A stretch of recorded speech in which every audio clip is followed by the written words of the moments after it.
Welcome to USA Fire and Rescue's Video Recipes, where we feature favorite recipes submitted to us.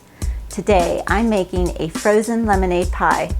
Now, this is a really easy recipe to throw together. It takes just a few ingredients and it makes a cool and refreshing dessert. So let's get started.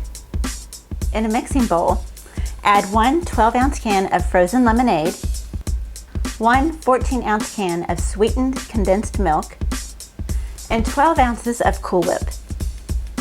Mix the ingredients together until well combined.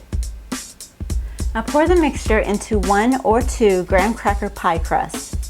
Now depending on how deep your pie crusts are, you may have enough filling to make 2 pies.